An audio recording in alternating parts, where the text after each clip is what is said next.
നാം ഓരോരുത്തവരെ കുറിച്ചും ദൈവം ആഗ്രഹിക്കുന്ന ഏറ്റവും വലിയൊരു ആത്മീക ദൂതാണ് നാം ദൈവത്തോട് പറ്റിയിരിക്കണം എന്ന്.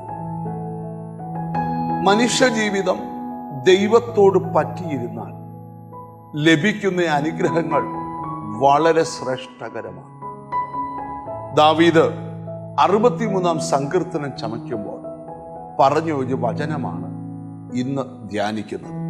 63-ാം സങ്കീർത്തനം 8-ാം വാക്യം: എൻ്റെ ഉള്ളം നിന്നോട് പറ്റിയിരിക്കുന്നു, നിന്റെ വലങ്കൈ എന്നെ താങ്ങും.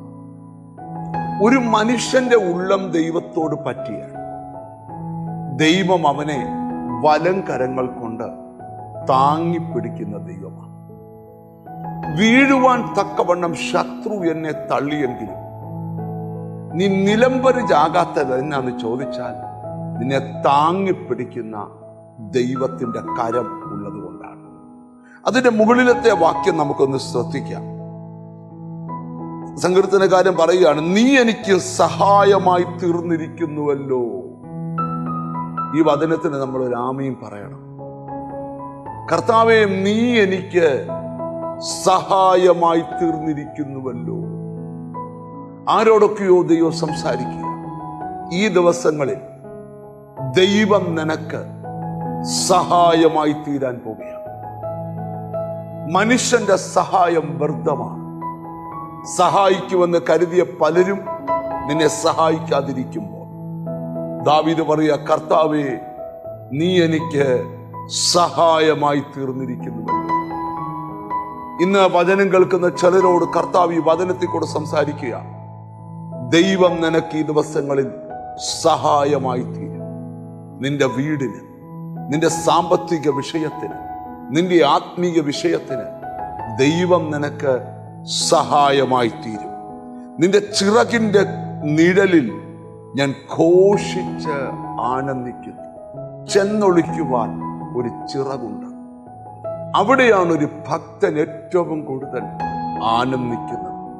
എന്നിട്ട് പറയാ, എൻ്റെ ഉള്ളം നിന്നോട് പറ്റിയിരിക്കുന്നു.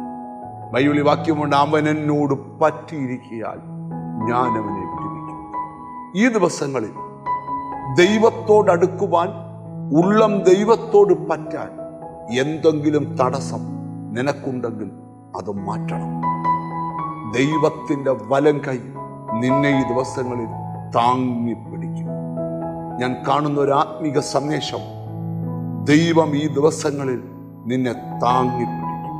നീ തകരാതെ താങ്ങും, പരാജയപ്പെടാതെ താങ്ങും. നമുക്കൊന്നിച്ചു പറയാം, കർത്താവേ, എന്നെ താങ്ങിപ്പിടിക്കുന്നതേ. കണ്ണുകളെ അടയ്ക്കാം. ഞങ്ങളുടെ കർത്താവേ, സ്വർഗസ്ഥ പിതാവേ, അങ്ങ് ഞങ്ങൾക്ക് സഹായമായി തീർന്നിരിക്കാൻ ഞങ്ങൾ അങ്ങക്ക് സ്തോത്രം ചെയ്യുക. എന്നോട് ചേർന്ന് പ്രാർത്ഥിക്കുന്ന മക്കളെ നിന്റെ നാമം ചൊല്ലി പിതാവിൻ്റെയും പുത്രന്റെയും പരിശുദ്ധാത്മാവിന്റെ നാമത്തിൽ അനുഗ്രഹിച്ച് പ്രാർത്ഥിക്കുന്നു. അവർ അനുഗ്രഹിക്കപ്പെടട്ടെ, യേശു ക്രിസ്തുവിൻ നാമത്തിൽ തന്നെ. നിശ്ചയമായും ദൈവം നിനക്ക് സഹായമായി തീരും. God bless you.